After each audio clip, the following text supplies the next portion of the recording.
नमस्कार, मी श्रुती. स्वागत करते तुम्हा सर्वांचं पुन्हा एकदा माझ्या यूट्यूब चॅनलवर.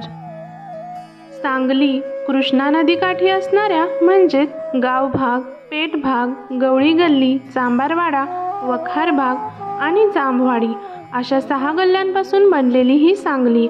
आज आपण जाणार आहे सांगलीतील कृष्णा नदीच्या माई घाटावर. गणपती मंदिराच्या उजव्या किंवा डाव्या बाजूने गेल्यास माई घाटावर जाता येते.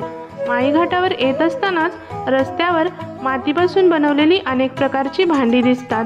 तसेच भिंतीवर आय लव्ह सांगली, रंगीबेरंगी फुलपाखरे, गणपती मंदिर यांचे चित्रण केलेले दिसून येते. कृष्णा ही भारतातील प्रमुख नदी. माई घाटावर प्रवेश केल्यावर सुरुवातीलाच श्री स्वामी समर्थ महाराजांचा मठ आहे. येथे विविध कार्यक्रम जसे की महाराजांचा प्रकट दिन साजरे केले जातात. येथे प्रत्येक पौर्णिमेला महाप्रसाद असतो.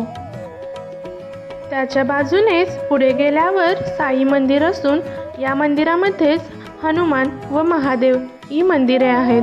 येथे त्रिपुरारी पौर्णिमा व अन्य महत्त्वाच्या वेळी दीप प्रज्वलन केले जाते. पूर्ण नदीकाठ दिव्यांनी उजळून निघतो.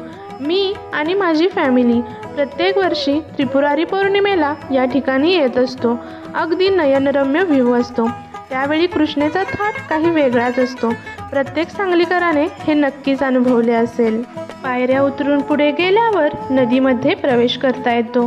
सकाळी सकाळी लोक पोहायला आलेले दिसतात, तर संध्याकाळी लोक निवांत सूर्यास्त बघत एन्जॉय करण्यासाठी नदीवर येत असतात. मी या नदीची खूप वेगळी रूपे बघितलेली आहेत. कृष्णा जशी अनेकांची तहान भागवते, जीवन देते, तशीच कृष्णा जीवघेणीही आहे.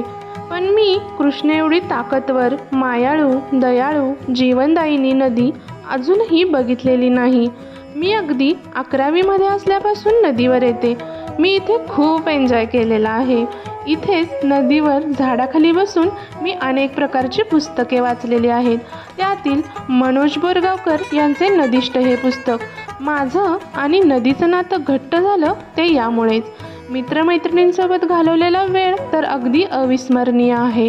त्यामुळे जगाच्या पाठीवर मी कुठेही जरी गेले तरीसुद्धा कृष्णा नदीचं स्थान माझ्या हृदयावरती राज्य नेहमीच करेल. गणेशोत्सवाच्या वेळी विसर्जनासाठी घाटावर प्रचंड गर्दी होते. अलीकडेच कृष्णामाईची जत्रा हा कार्यक्रम देखील नदीवर घेण्यात आला आहे. तसेच नदीवर बोटिंग क्लब असून गेल्या अनेक वर्षांपासून सांगलीमध्ये होड्यांच्या स्पर्धा भरवण्यात येत आहेत. नागरिकही खूप मोठ्या संख्येने प्रतिसाद देतात. यावेळी कृष्णा नदीकाठावर आणि आयर्विन पुलावर प्रचंड गर्दी दिसून येते. सांगलीला प्रत्येक पावसाळ्यात पुराचा सामना करावा लागतो. त्यावेळी जीवनदायिनी असलेली ही कृष्णाई जीवघेणी ठरते. नदीकाठची वस्ती, मंदिरे यांचे फार नुकसान होते. पण त्यानंतरही कृष्णा अगदी जशीच्या तशी पूर्वावस्थेत येते. अगदी शांत, स्वच्छ, निर्मळपणे ती वाहतच राहते. सायंकाळच्या वेळी दिवसभराचा थकवा घालवण्यासाठी लोक नदीवरती येतात. नदीवरती येऊन सनसेट बघणे यामध्ये एक वेगळीच मजा आहे.